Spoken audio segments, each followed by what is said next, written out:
Nós estamos neste mês numa série de pregações sequenciais no livro de Tito, sob o tema Pregando a Sã Doutrina.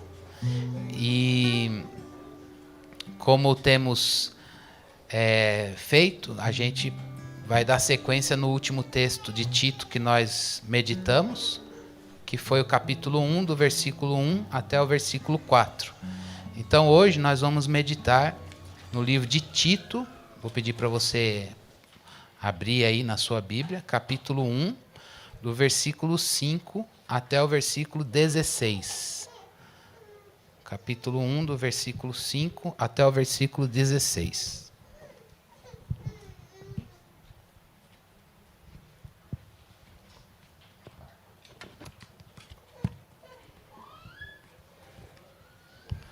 Tito 1, do 5 até o 16. Todos acharam? A gente vai ler e depois nós vamos orar. Então diz assim a palavra de Deus em Tito, capítulo 1, versículo 5 em diante. Foi por esta causa que deixei você em Creta, para que pusesse em ordem as coisas restantes, bem como em cada cidade constituísse presbíteros, conforme prescrevia você. Alguém que seja irrepreensível, marido de uma só mulher, que tenha filhos crentes, que não são acusados de devassidão, nem são insubordinados. Porque é indispensável que o bispo, por ser encarregado das coisas de Deus, seja irrepreensível, não arrogante, alguém que não se irrita facilmente, não apegado ao vinho, não violento, nem ganancioso. Pelo contrário, o bispo deve ser hospitaleiro, amigo do bem, sensato, justo, piedoso, deve ter domínio de si, ser apegado à palavra fiel, que está de acordo com a doutrina, para que possa exortar pelo reto ensino e convencer os que contradizem este ensino. Porque existem muitos, especialmente os da circuncisão, que são insubordinados, falam coisas sem sentido e enganam os outros. É preciso fazer com que se calem, porque andam pervertendo casas inteiras, ensinando o que não devem, com a intenção vergonhosa de ganhar dinheiro. Foi um dos cretenses, um próprio profeta deles, que disse: os cretenses são sempre mentirosos, feras terríveis, comilões preguiçosos. Este testemunho é verdadeiro. Portanto, repreenda-os severamente, para que sejam sadios na fé e não se ocupem com fábulas judaicas, nem com mandamentos de gente que se desvia da verdade. Todas essas coisas são puras para os puros, mas para os impuros e descrentes nada é puro, porque tanto a mente como a consciência deles estão corrompidas. Afirmam que conhecem a Deus, mas o negam por meio do que fazem. É por isso que são abomináveis, desobedientes e reprovados para qualquer obra. Vamos orar, pedindo a Deus que fale conosco?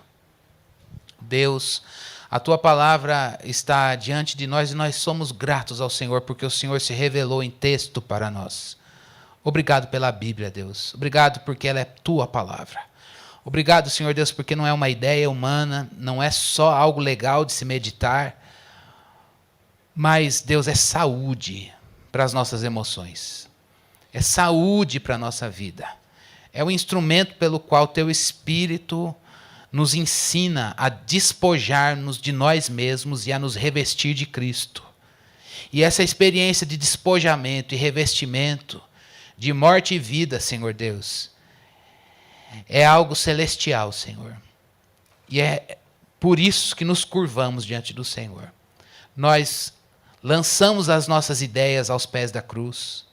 Nós sujeitamos as nossas razões, ó Deus, ao poder da Tua voz. Nós nos rendemos ao Senhor e pedimos que o Senhor pastoreie as nossas emoções. Que as nossas emoções sejam servas da Tua palavra.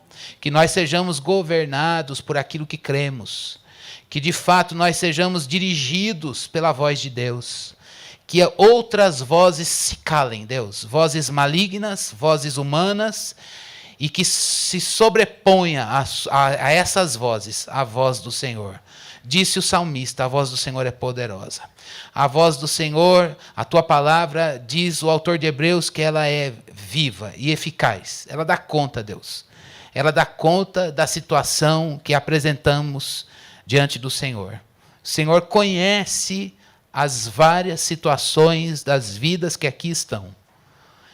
E não há nada, Deus, não há nada que a tua palavra não possa, Senhor Deus, alcançar. E é por isso que nós pedimos humildemente, vem a nós, pastor Jesus. Vem e pastoreia a nossa mente e o nosso coração. Oramos no teu nome. Amém. Muito bem, meus irmãos. Uma das coisas que a gente percebe quando a igreja cresce, está crescendo no corpo de ministério, é quando alguém diz assim, pastor, você pode estender mais as suas férias que o púlpito está garantido. Acho que nas 2 últimas semanas, nós tivemos a graça do Senhor de ver aqui Deus revelar para a congregação a pessoas a quem o Espírito de Deus chamou para o ministério da palavra. E isso muito nos alegra.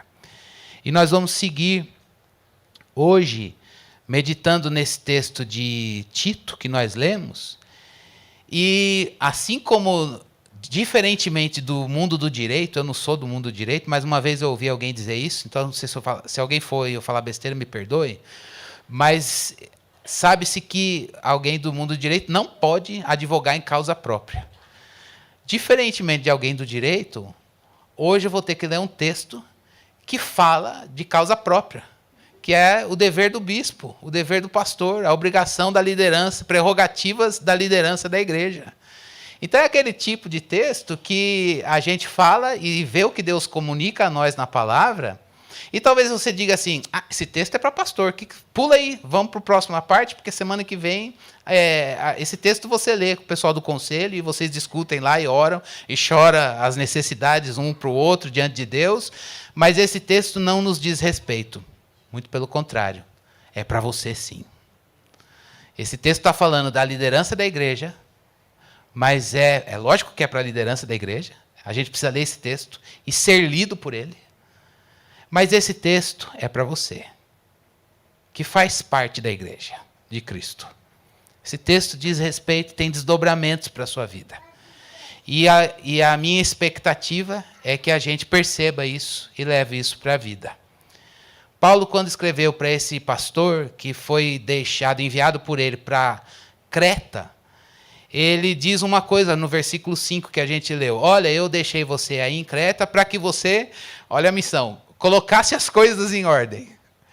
E aí, como é que Tito ia colocar as coisas em ordem? Ele fala para Tito fazer 2 coisas. Você coloca a igreja em ordem, escolhendo uma liderança qualificada. E uma liderança qualificada, ela vai tratar influências ruins. Olha só, a saúde da igreja, ele está dizendo, a igreja não pode ter coisas que não estejam em ordem. E uma igreja, para que ela esteja em ordem espiritual, em termos de valores espirituais, valores da graça de Deus, ela precisa ter uma liderança qualificada, e uma liderança qualificada que tenha condições de tratar influências ruins, que no caso da região ali de Creta, eram pessoas advindas do judaísmo que se tornaram cristãs, mas que estavam combinando práticas do judaísmo com o cristianismo. Marcelo explicou e muito bem na primeira meditação sobre o capítulo, os versículos anteriores.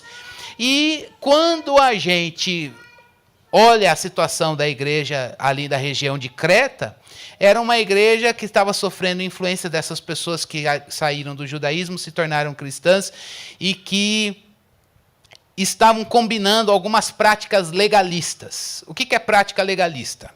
Prática legalista é quando você faz uma coisa certa, mas só por fazer, você está com fé na forma. Então, orar é uma prática religiosa que a gente tem.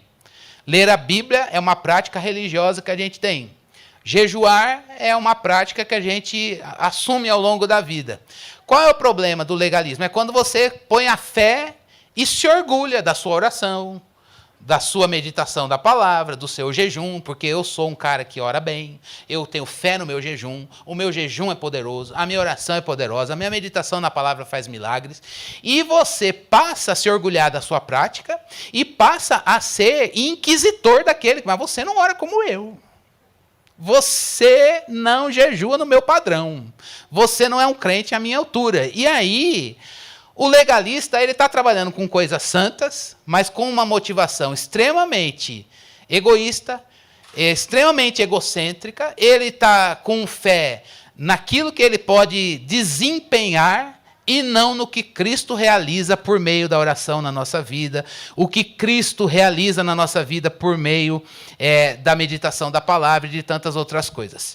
Tinha gente assim, professando a fé cristã, que olhava algumas práticas do judaísmo e combinavam essas práticas com algumas tradições do judaísmo que se desenvolveram entre o Antigo e o Novo Testamento e estavam trazendo isso para a igreja cristã, dizendo, olha, olhemos o aspecto externo, olhemos a forma, alguém vai ser medido, valorizado, vai crescer, vai progredir na vida pelas coisas que manifesta. Irmãos, não estou dizendo que, então, o oposto também não é certo. A gente tem práticas religiosas na nossa vida cristã. A palavra de Deus diz que é para a gente orar sem cessar. A palavra de Deus diz que a palavra de Deus precisa habitar ricamente na nossa vida. Então, a gente precisa meditar nas coisas de Deus, a gente precisa crescer no conhecimento e na graça do Senhor. São imperativos, principalmente do Novo Testamento, para que a gente tenha práticas da vida cristã. Mas isso não pode ser feito de uma maneira legalista. A regra pela regra, com motivos vaidosos, de soberba, e nem tampouco com fé em você mesmo. A gente faz isso como meio de graça. Meio de graça. O que é um meio de graça? São canais pelos quais o Espírito, oficiais da Bíblia, pelos quais o Espírito de Deus usa para colocar Jesus em você. A gente ora porque a gente precisa de Jesus, porque a gente quer mais de Jesus. A gente lê a palavra porque a gente precisa ouvir a voz de Deus. A gente medita e congrega com os irmãos porque o Senhor se revela no ajuntamento do povo de Deus. Agora, pensemos os desdobramentos disso para nós. Meditar na sã doutrina significa olhar quem está qualificado para a pregação e quem não está. E aí, meus irmãos, preste bastante atenção. No reino de Deus, em qualquer época e em qualquer lugar, sempre teve e vai ter, até que Cristo volte, pessoas qualificadas para pregar o evangelho e falsos pregadores. Você precisa conhecer muito bem essas duas coisas. Principalmente nós que vivemos, somos de uma geração hiperconectada. Antigamente, irmãos, antes da internet, a gente não tinha tanto acesso à informação. Hoje em dia, quando eu estou no meio do mundo da teologia, e uma coisa que todo mundo fala é assim, bom, o pastor prega no meio, isso não é um problema, mas o pastor, até falar em causa própria é ruim, né? Da gente gagueja. O pastor prega, mas ele sabe que ele não é o único que a igreja vai ouvir. E tudo bem. Mas a partida para vocês, e eu me coloco aí porque eu também escuto outros, quais são os seus critérios para selecionar quem você ouve? Parece que é soberbo isso, né? Mas quem é o cristiano que está falando que a gente tem que julgar quem... Eu vou selecionar quem eu vou ouvir como se eu fosse melhor? Não é isso. Mas você precisa ter critérios bíblicos. E você precisa estar firmado na sã doutrina para que você tenha um crivo bíblico com uma postura humilde para dizer, isso é fogo estranho. No mundo pentecostal, a gente usa essa expressão. Tem fogo santo e tem o fogo estranho. E o fogo estranho, você diz, Deus não está nele. A gente precisa ter critérios objetivos. E isso é para você. Então, eu não estou dizendo para você hoje, de antemão, sem trabalhar, o sermão tem 2 lições. Mas eu quero dizer para você que, ao final, saia daqui orando a Deus, dizendo: Deus, eu quero saber o que é fogo santo e eu quero saber o que é fogo estranho. Onde? Não é saber por saber. Eu quero ver e me receber do Senhor por meio de palavra que saia do Senhor, por meio de bocas que querem pastorear as ovelhas do Senhor, por mais que sejam homens falíveis, criados e caídos e redimidos pela graça de Deus, mas que estão fazendo isso com um coração puro e estão objetivamente munidos da palavra. Porque às vezes você vai encontrar boa intenção, mas falta objetividade bíblica.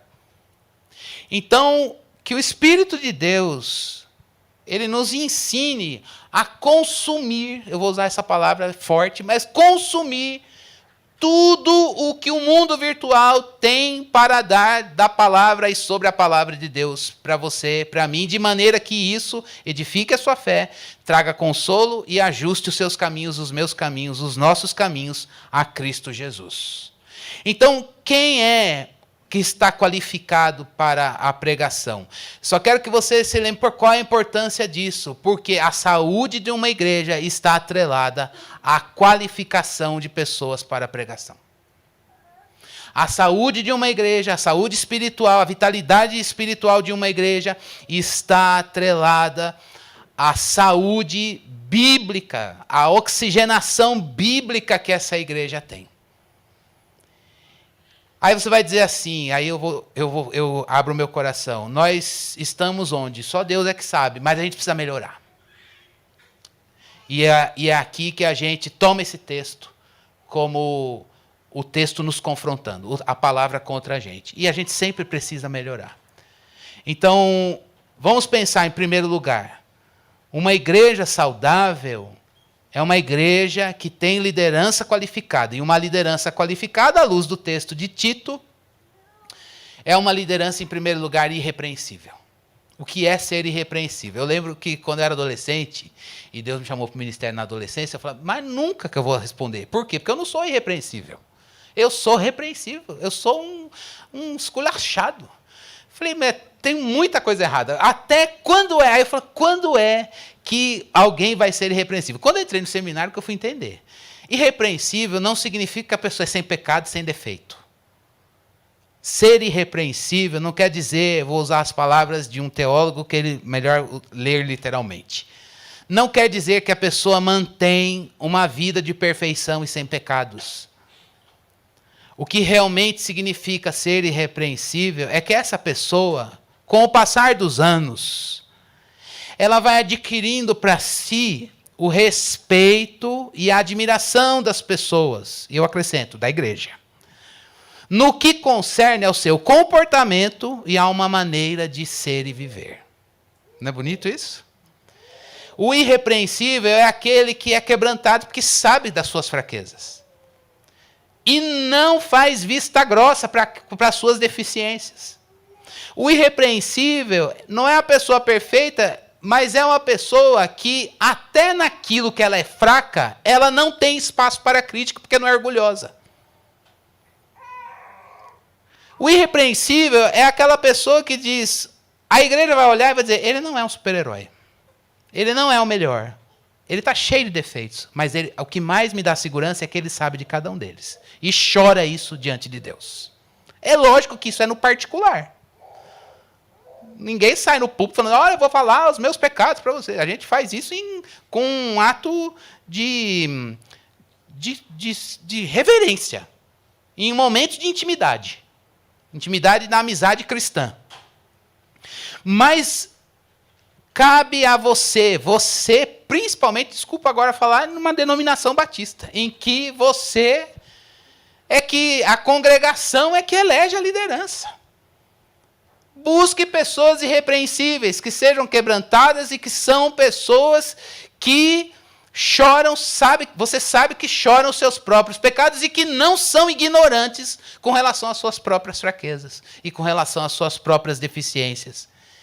E é por isso que uma pessoa irrepreensível é aquela que você olha com o passar dos anos. Eu vou usar essa metáfora, vamos ver se ajuda. Se não ajudar, no final vocês falam, não ajudou. Mas imagine uma casa que está tudo bem, funciona, construída, mas ela tem alguns buraquinhos de algum tijolo que está faltando. E aí, a Bru olha e fala, Cris, sua casa tem um buraco, vai entrar um vento e vai detonar o mobiliário da cozinha. Tá vindo uma chuva muito grande, se você não tapar aquele buraco, sua casa vai cair. E aí o irrepreensível é aquele que diz, obrigado, eu sei que está faltando esse tijolo, só que eu estou colocando o tijolo agora do quarto. Também tinha um buraco lá. E eu estou tampando aquele buraco, e eu não consigo, como é muito distante, eu tenho que terminar aquele buraco primeiro, tampar aquele buraco para depois começar esse daqui. Então ele está consciente dos buracos da casa. Ele está consciente das vulnerabilidades que ele tem. E ele está tudo no projeto. Só que humildemente, por ser homem, ele está dizendo, eu tenho que tampar um buraquinho de cada vez. Líder não é herói. Líder é aquele que está ali com a sua casa. Pode ser que estejam faltando tijolos na casa. Ele sabe bem. E ele ouve o conselho amoroso de pessoas que estão vendo as vulnerabilidades. E a coisa mais bonita é que, com o passar dos anos, a gente vai olhando e dizer, uau, você tampou aquele buraco, que legal. Eu vi antes, eu vi você colocando cimento. E eu estou vendo agora a casa, o tijolo no lugar, o reboco está lá. E a casa agora não corre mais o risco de receber o vento, ou o bicho que pode entrar, qualquer outra coisa que pode acontecer ali. É isso que esse autor está dizendo. Com o passar dos anos, você vai vendo e vai vendo o crescimento espiritual daquela vida. Por quê? Porque ele nunca chegou se nivelando por cima. Ele sempre começa no ponto em que ele está.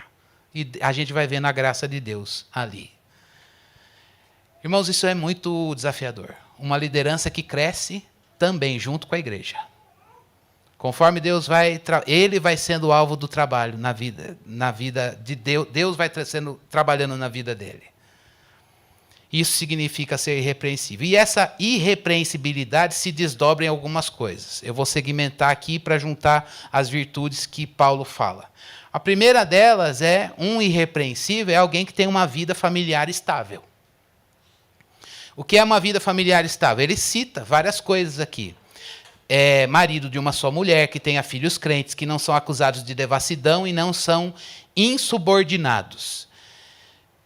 Eu confesso a vocês que eu tremia para falar. Eu falei, meu Deus, eu tenho filhos em processo, né? E depois de férias em família, você vê pecados do pai com o filho, do filho com o pai. A gente fala uma vez, o filho testa aquela tese que você fala, não, a ordem não é para fazer, não é para fazer, não é para fazer. Eu falei, não vou gritar. Aí, não é para fazer. Aí a gente volta, aí eu voltei com esse texto. Então, tudo que eu estou falando aqui é alvo na minha vida, orem, porque esse tijolo ainda precisa ser muito posto na minha casa. Mas vamos lá, uma vida familiar estável, por que Paulo, em primeiro lugar, usa essa ideia de casa para falar com a igreja? Porque a igreja era tida como casa de Deus. E Deus é espírito, diz João 4. Importa que seus adoradores o adorem em espírito e em verdade. E ele nomeou pessoas para cuidar de algo que é dele. A gente chama isso de mordomia na Bíblia. Agora, essas pessoas não são Deus. Essas pessoas não têm a estrutura que ele tem. São falhas. Mas uma das maneiras pelas quais um pastor e a liderança da igreja pode ser menos pior ou pura no cuidado daquilo que é de Deus olha, não tem como você cuidar bem da sua casa e não cuidar bem da casa de Deus. Agora, o contrário é verdade.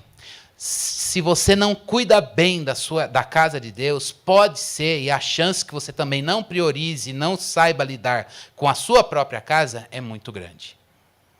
Então, nesse sentido, o que cabe ao pastor, à liderança da igreja, para o cuidado da sua própria casa? Prestação de contas da sua sexualidade. Todo mundo foi criado por Deus com sexualidade. E todo mundo que foi criado caiu. E a nossa sexualidade foi manchada pelo pecado. O pastor não tem uma sexualidade superior à dos demais. Ele precisa da graça de Deus na sua sexualidade. É isso que a gente pode falar sobre marido de uma só mulher. Algumas pessoas vão dizer, olha, está falando de um contexto na época em que a poligamia era presente e ao pastor, uma vez sendo crente convertido, se distanciando de um ponto da cultura, deveria ser marido de uma só mulher e não ter várias, com relação a monogamia e poligamia. Cabe. Outros vão dizer, isso aí era um contexto, era uma questão da época, mas como é que a gente aplica isso para os nossos dias? E aí, dando um passo atrás e olhando a área, o pastor, a liderança da igreja, é aquele que deve prestar contas a Deus e em confissão para companheiros de oração e amigos de pastoreio mútuo da sua sexualidade. Que Deus prepare o nosso coração para esse ambiente. Isso não é uma prerrogativa do pastor, irmãos. Isso não é algo... Aí quero me dirigir a todas as mulheres, separando mulheres e homens, e mais especificamente aos homens que as igrejas têm costume de ter departamento de mulheres e departamento de homens.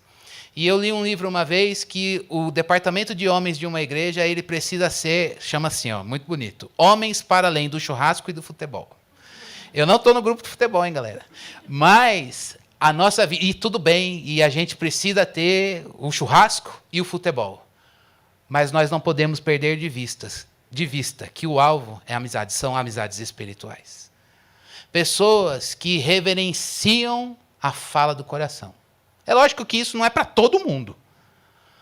Mas uma igreja precisa ser treinada na amizade espiritual para que, não só na questão de sexualidade, mas em qualquer tema da vida, em qualquer circunstância, a gente tenha amigos de confissão.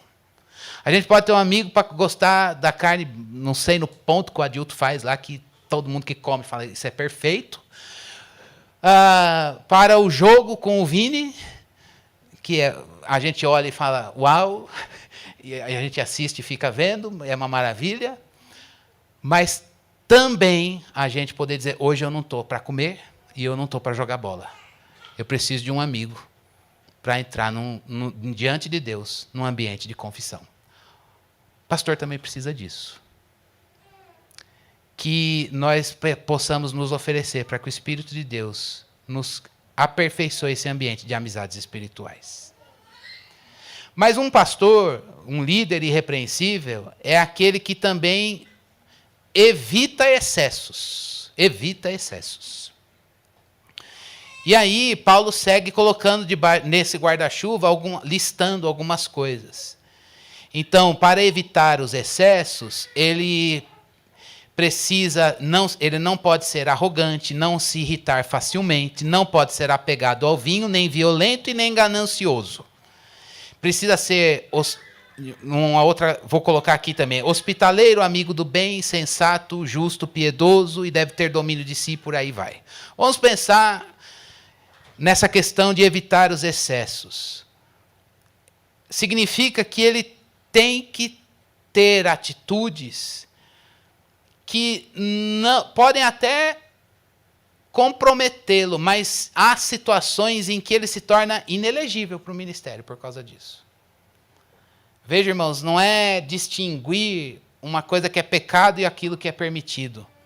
Às vezes uma coisa é permitida, mas no excesso ela se torna um mal. Então o pastor, ele precisa ser caracterizado, e isso serve para qualquer crente. Ele não pode ser alguém inflexível, uma pessoa obstinada. Uma vez um companheiro, alguém que trabalha comigo, disse assim, me criticando, você é um mamute. Você pega um negócio e vai, e vai, e vai, e vai em nome da fidelidade e não olha nada no caminho. Aquilo me deu uma ira, quase que eu falei, mas eu estou indo porque eu tenho o alvo claro, porque eu sou fiel ao alvo, e nananã. Mas ele disse uma coisa, quando ele me chamou de mamute, ele falou, você é um mamute. E você não escuta adianta nada, e você vai e começa a se cobrar e se cobrar. A questão não era que eu estava beirando a exaustão por causa, não, mas eu tenho que entregar. E ele falou, para, não, porque eu vou entregar, eu tenho que entregar. Aí ele falou, mamute, fraqueja no caminho, para. Você está sendo obstinado. Às vezes a gente pensa que a obstinação, eu estou usando um dos exemplos, pode ser um exemplo de aquela pessoa que vai e passa por cima de todos. Mas, às vezes, você pode passar por cima de você mesmo por causa da sua obstinação, que era o meu caso. Pastor não pode.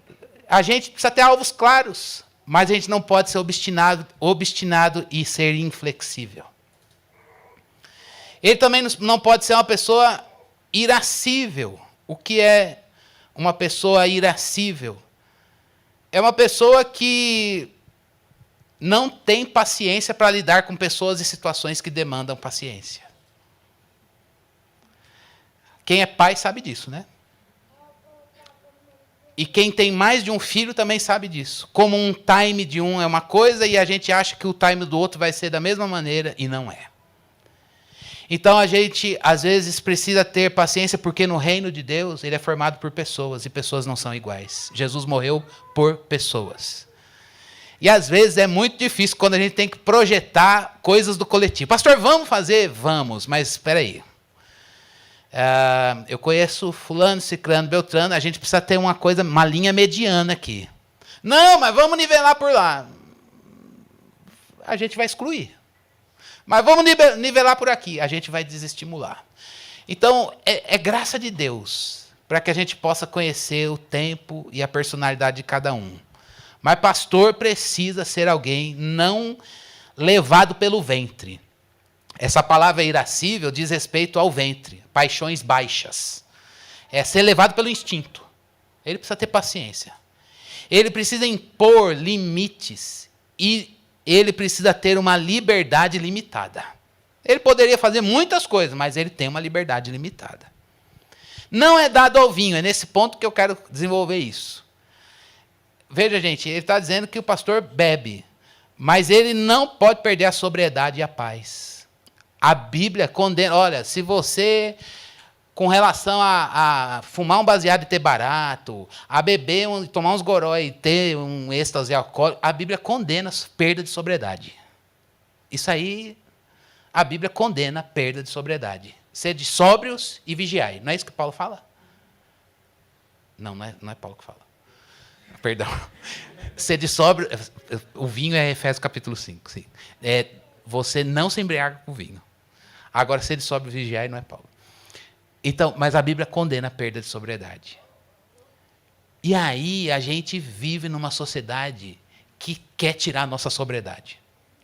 Com componente químico e com várias outras coisas para tirar a sobriedade. Não é verdade, gente?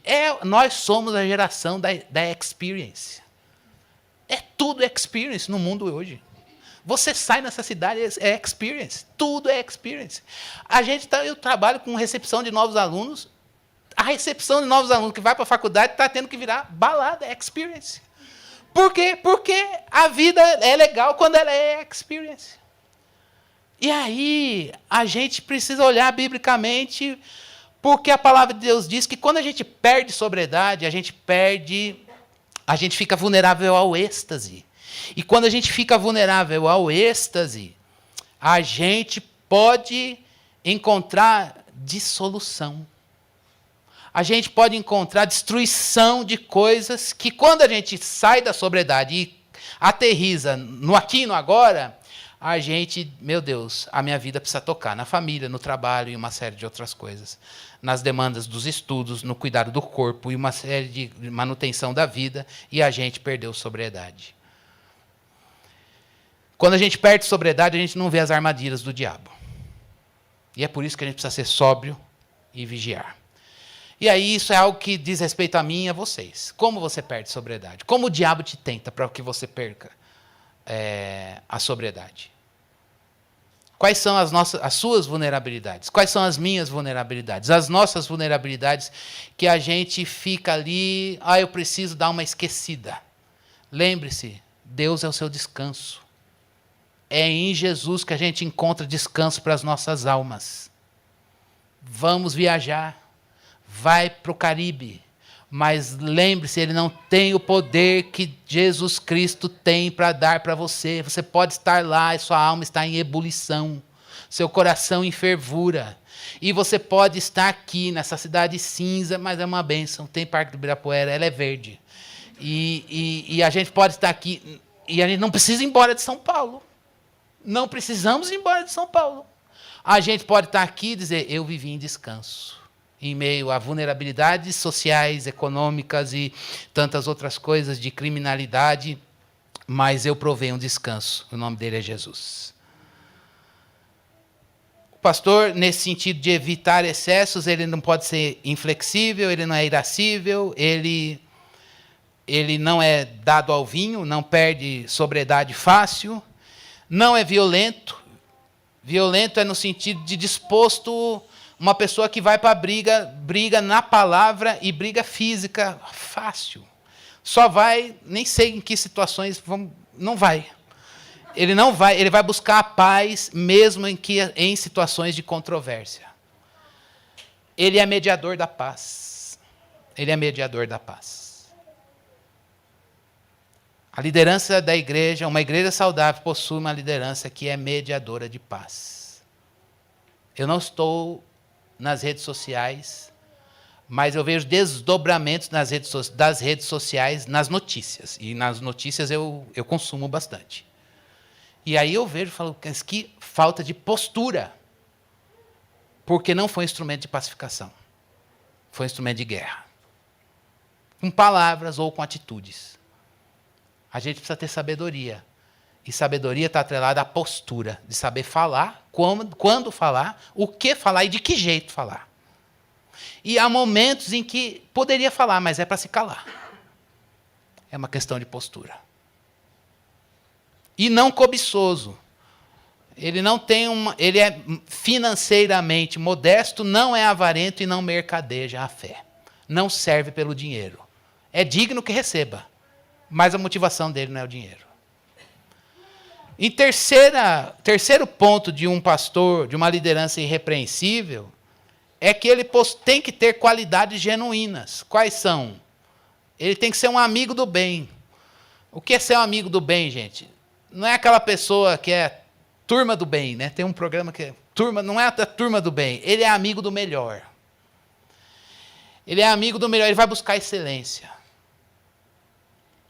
Ele é sóbrio, justo, piedoso e tem domínio de si. Ele impõe limites para a sua própria liberdade. Olha, pastor, liderança de igreja, tem que saber impor limites. Não tem uma vida frustrada, mas a gente tem liberdade para muita coisa. Mas em algumas delas, a gente precisa de algum limite.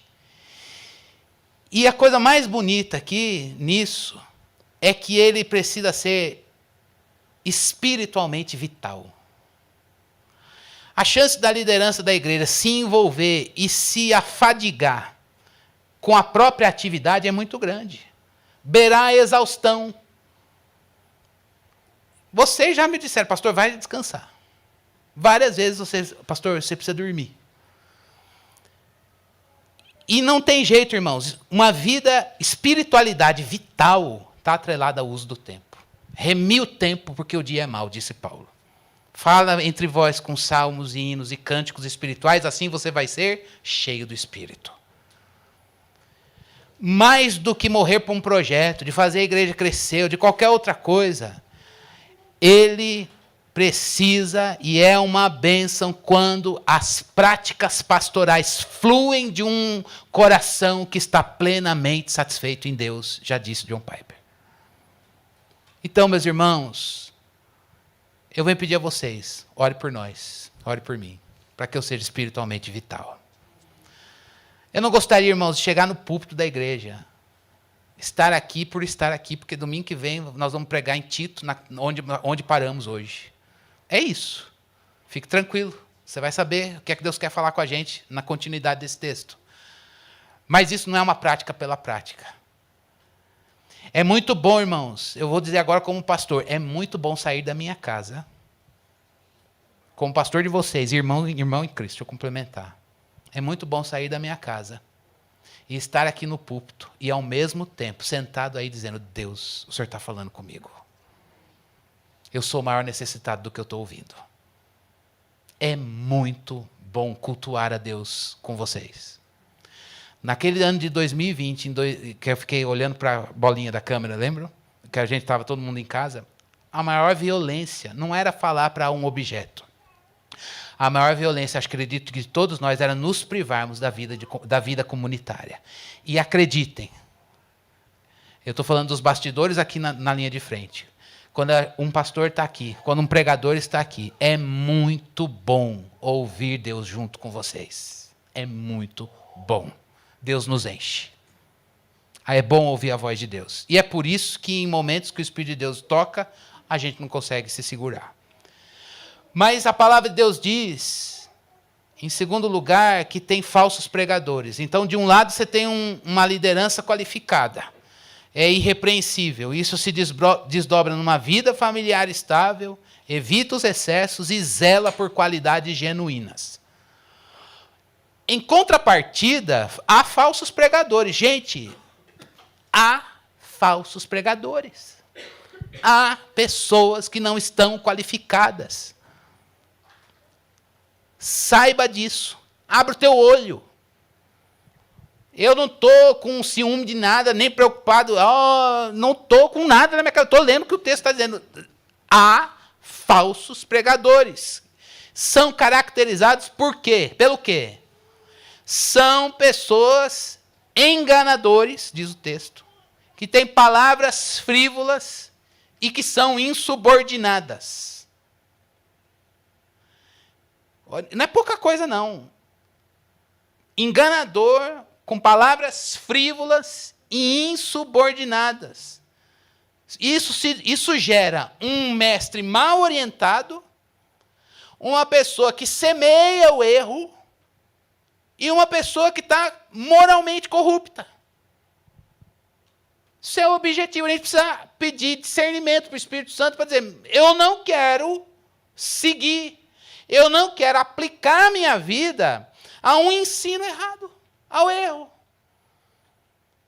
Eles têm problema no que falam, no conteúdo, doutrinariamente falando, e na vida. Veja, o irrepreensível não é sem pecado. Há uma diferença do irrepreensível para um enganador. Ele tem uma mente, consciência corrompida. Ele está muito atrelado, está muito apegado a questões materiais e ao benefício próprio. Muito apegado. Que vantagem eu vou levar com isso? E professa conhecer Deus, mas nega Deus nas atitudes e nas obras. Isso não é para você sair daqui movido pelo orgulho, matando com palavras ou com falta de sabedoria no procedimento e na postura. Mas é para você, para a gente, olhar internamente para a nossa igreja e dizer: Deus, melhora a nossa liderança. E nos livra disso. Quem são esses? O que eles são, esses falsos pregadores? Eles são abomináveis, diz a palavra. O que é abominável, gente? Isso é na perspectiva divina. Deus tem nojo. Se Deus tem nojo, o que você tem que ter? Nojo. Agora, isso não significa ser violento, mas Deus não aprova. Tem coisas que Deus... Lembra-se que Jesus Cristo disse: naquele dia, muitos dirão: Senhor, no teu nome eu fiz. Dá licença, apartai-vos. Eu nunca te conheci. Conhecer é: eu nunca estive aí. A gente precisa... Só Deus sabe as coisas daqui de dentro. Eu não sei. Só Deus sabe quem é dele. Essa não é uma prerrogativa nossa, mas tem coisas que se manifestam. E quando se manifesta, você tem que ter um olhar objetivo. Deus não está nisso. Deus tem nojo. Ser abominável é Deus tem nojo. Ser desobediente é não aceita a palavra como Deus deu. A palavra é no meu jeito. Irmãos, aqui não tem que ser palavra jeito cristiano, jeito fulano, jeito batista, jeito assembleano, jeito presbiteriano ou comunidade X, lá, B e C. é a palavra do jeito que Deus a deu, nós temos que nos esforçar para assumir e a palavra aparecer. Não é a palavra ao jeito. Não é manipular, eu gosto dessa linha, eu tiraria aquilo do texto, eu tiraria esse ponto da fé cristã, eu comungo com, eu pego o elemento central da fé cristã, Deus é Deus, a sua palavra nos criou, todo homem caiu, ele é o Redentor, um dia ele vem, ele nos colocou os redimidos na igreja, enviou o seu Espírito, e um dia ele vem nos buscar. Mexeu nesses pontos centrais da fé cristã? Espera aí.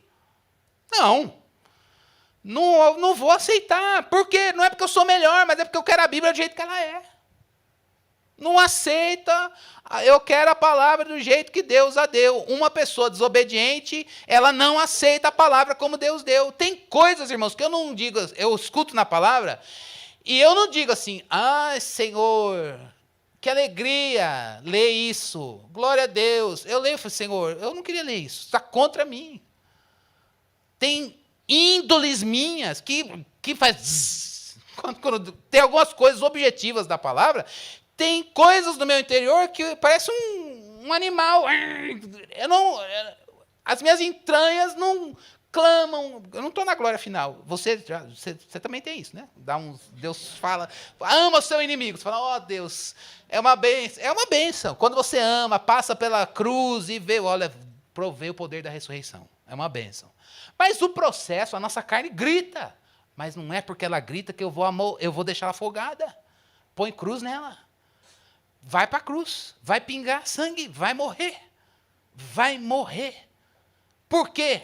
Porque é na morte que eu provo a vida de Jesus. A palavra está contra a gente, nesse sentido. E não é porque os instintos gostam, porque o meu intelecto... tem coisas que eu olho e falo, Deus, eu abro mão desse ponto na minha razão, para me sujeitar à verdade do Evangelho. E terceira coisa, ele está reprovado. Reprovado por quem, gente? Por Deus. O que Deus está dizendo que está reprovado? Não serve para cuidar da minha casa. É objetivo isso. É abominável, Deus tem nojo. É desobediente, não aceita a palavra como Deus a deu. Está reprovado por Deus. Não vale para cuidar da igreja.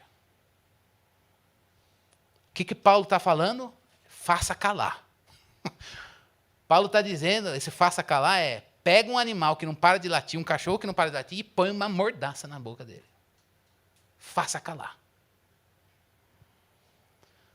E aí, aqui é um ponto que eu vou encerrar aqui, então, acorda todo mundo. É uma questão, isso é para todos nós, tudo é para todos nós aqui. É uma questão de pureza. Ele termina dizendo isso. Faça calar, tem que denunciar isso. E aí, no final, quando ele diz, olha, todas as coisas são puras para o puro, mas para os impuros e descrentes nada é puro, porque tanto a mente como a consciência deles estão corrompidas. Ele está dizendo que uma pessoa que está assim, perdeu pureza. O que é? Mas está fazendo a coisa certa. No Senhor, no teu nome, está fazendo a coisa certa. Mas o problema é que a pureza não é no que você faz, ela começa no interior. Então, pureza é a pureza do que a gente fala, a pureza do que a gente faz, dos nossos atos litúrgicos, da pregação que eu estou fazendo, da escuta que você está tendo, da oração que a gente fez, do louvor que a gente emitiu, do jejum que você vai fazer nessa semana, do devocional que vai acontecer. A pureza dessas coisas, do nosso trabalho amanhã, ela não brota daquilo das nossas mãos. A pureza vem de dentro. Ela vem do interior. Não é a qualidade da matéria. Nossa, mas...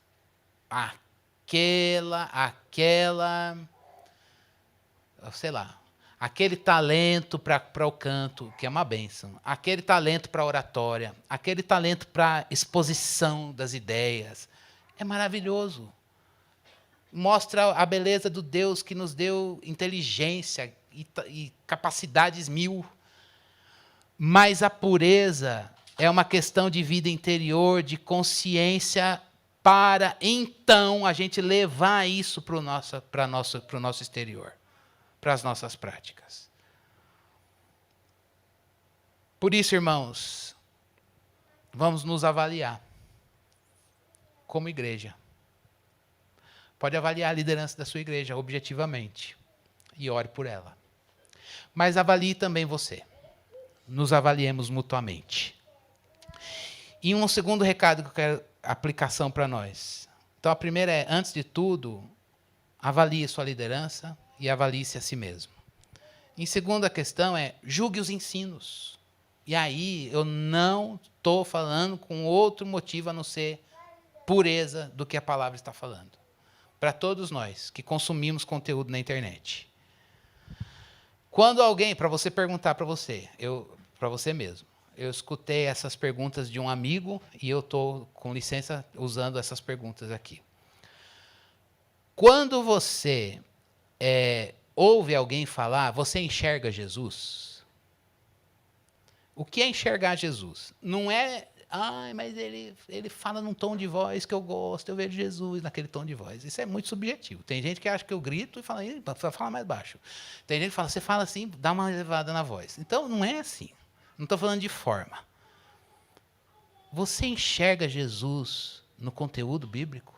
Esse conteúdo é o Jesus da Bíblia? Porque, mas falou de Jesus. Mas falar de Jesus, qualquer um pode falar. Mas é o Jesus da Bíblia? Como você fica maravilhado com o ensino ou com a oratória? Ou com a performance? Você gosta da forma ou do Cristo que é pregado? Não tem problema gostar da forma, a gente precisa aperfeiçoar. Se eu chegasse aqui e ficasse falando rápido, você ia falar, pastor, por favor, vai fazer um curso de... Vai para o fono. Vai para o fono, vai fazer um curso de oratório. É uma benção que você está falando, mas não dá. Então precisa melhorar. A forma precisa melhorar. O som é ruim, precisa melhorar. A pessoa fala baixo, precisa falar mais alto. Fala alto demais, precisa gritar menos. Não domina as emoções, precisa dominar.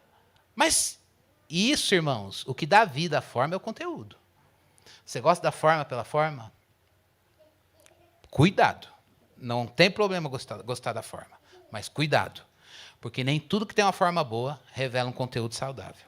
E você precisa ter discernimento para isso. Então, como você vai saber a quem você ouve? Você pega os critérios biblicamente que a gente viu e veremos ao longo da meditação de Tito e outras coisas mais que a gente vai trazer aqui na meditação da palavra. Amém? Vamos orar por nós? Esse momento que sucede a pregação, irmãos, de oração, é o momento para a gente ajustar a vida. E eu preciso ajustar a minha vida. Eu tenho desses qualificativos aqui, tem coisas que eu preciso. O Espírito de Deus sopra. Das coisas que você viu aqui, o que é que o Espírito de Deus pode trabalhar na sua vida, no seu coração? Clame a Deus por isso. E oremos pela Igreja de Cristo na face da terra, para que Deus sare, melhore, para que Deus avive a sua obra. E a Igreja de Jesus seja um luzeiro neste mundo. Obrigado, Senhor, pela palavra. Obrigado pela sã doutrina. Vem do Senhor, porque o Senhor é santo. Nós é que somos falhos, Deus, e precisamos da graça do Senhor para não trabalharmos uma coisa santa de maneira errada. Tem misericórdia de nós, Deus. Senhor, nós pedimos a Tua bênção, Senhor, sobre nós. De tudo que falamos e ouvimos, Senhor Deus. Tudo que lemos na palavra. Que o Senhor falou ao nosso coração. Nós queremos Te pedir. Nós pedimos ao Senhor humildemente nesta manhã. Aperfeiçoa a obra de Cristo em nós, Deus. Senhor, tem misericórdia da igreja de Cristo na face da terra. Deus, sara a liderança da igreja. Levanta líderes que amem o Senhor sobre todas as coisas. Que amem a palavra, o Deus da palavra. Homens, Senhor Deus, que se rendem ao Senhor. Ó Deus, pessoas que estão rendidas aos pés da cruz, Senhor Deus, que amam Jesus e que foram tocadas, alcançadas pela mensagem do Evangelho e com esse fervor no coração e essa alegria da salvação pregam o Evangelho, a tempo e a fora de tempo. Mas tem cuidado de si e também da doutrina, Senhor. Ó Deus, por favor, nós oramos por nós aqui na igreja, que a liderança da fonte, Senhor, a começar em mim, seja trabalhada pelo Senhor. Ó Deus, nós pedimos que o Senhor aperfeiçoe, que os tijolos que faltam na minha casa, Senhor, o Senhor faça provisão e eu seja, ó Deus, trabalhador pronto, Senhor. Deus, em nome de Jesus, todos nós, conselho, diretoria, Senhor Deus, todas as instâncias de liderança da fonte, Senhor Deus, que nós sejamos, Senhor Deus, espiritualmente vitais, que nós estejamos aqui com alegria no coração de servir, a alegria da salvação, que a gente não perca, Senhor, o alvo é Cristo, Senhor. Ó Deus, transforma-nos naquilo que precisamos ser transformados, aviva-nos, Senhor Deus. Pai, nós pedimos a Tua bênção sobre nós, sobre cada membro desta casa, cada irmão, Senhor Deus, cada filho Teu, cada ovelha do Teu pastoreio, alcança cada coração nesta manhã, com a Tua bênção, Deus. Que a palavra, Senhor Deus, seja recebida com alegria. Ó Deus, que essa dieta que o Senhor tem nos dado, Senhor, ela seja, Senhor Deus, consumida, bem absorvida, Senhor Deus, para a saúde espiritual da igreja, Deus. Senhor, nós pedimos que nós todos tenhamos, ó Deus, essa espiritualidade, Senhor Deus, embebecida da palavra e do Espírito, e que a gente leve essa riqueza, essa vitalidade de Cristo para as nossas relações. Senhor, alcança as mulheres, os homens, ó Deus, o grupo dos pré-adolescentes, o grupo das crianças, do louvor, ó Deus, que de fato haja amizades espirituais, que a gente se pastoreie mutuamente, Senhor Deus, como irmãos em Cristo Jesus, e a gente possa, Senhor Deus, não se perder nos programas e projetos, muito pelo contrário, levar essa vitalidade para as nossas atividades, programas e projetos que porventura possam surgir. Oh Deus, faz isso. Nós, enquanto instituição, nós precisamos projetar, mas como organismo vivo, queremos a palavra e o Espírito, ó Deus, ardendo dentro de nós, em fervor no nosso coração. Traz, Senhor Deus, renovação das nossas convicções no Evangelho, Senhor. Traz alegria, Senhor Deus, da salvação. E nos abençoa, em nome de Jesus, para a Tua glória. Amém.